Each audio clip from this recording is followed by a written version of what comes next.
Hello everyone, my name is Sakshi Gupta and currently I am an intern at Lawlicious.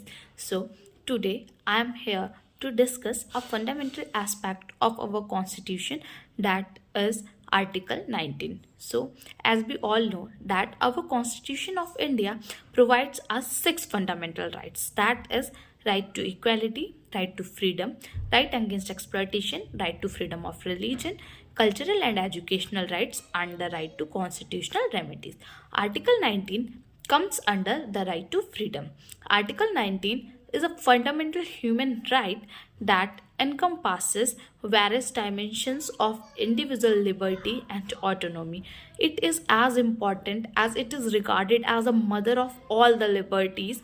Article 19 has six fundamental rights which is given to the citizens of India, that is right to freedom of speech and of expression, right to assemble peaceably and without arms, right to form associations or unions or cooperative societies, right to move freely throughout the territory of India, right to reside and settle in any part of the territory of India, and the right to practice any profession, trade, occupation, or business. Originally, Article 19 had contained seven fundamental rights. However, the right to acquire, hold, and dispose of property was omitted by the 44th Amendment Act of 1978.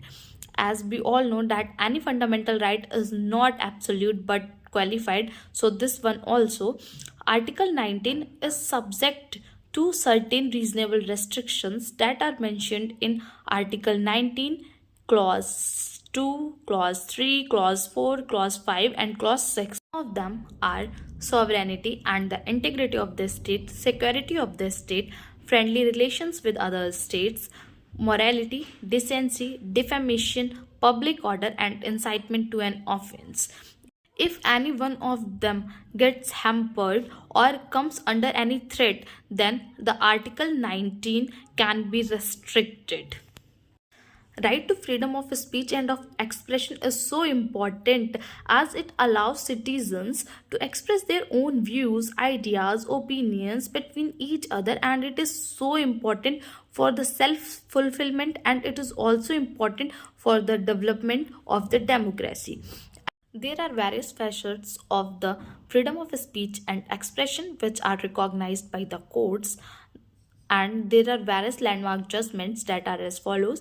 The first case law is Bijoy Emmanuel versus the state of Kerala 1986, where the three children were expelled from the school because they refused to sing the national anthem.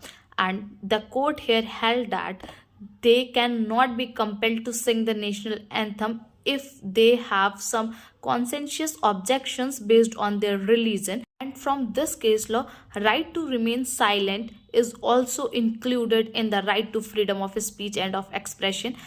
There are various other landmark judgments that were given in the cases such as Ramesh Thapar versus the state of Madras 1950. In this case law, the court held that the freedom of speech and expression lays at the foundation of the democratic organization, and it is so important for the development of the democracy.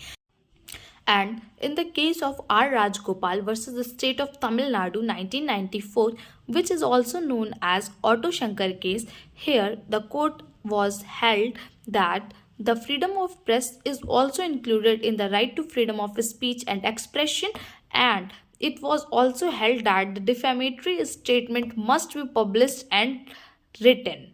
Thank you.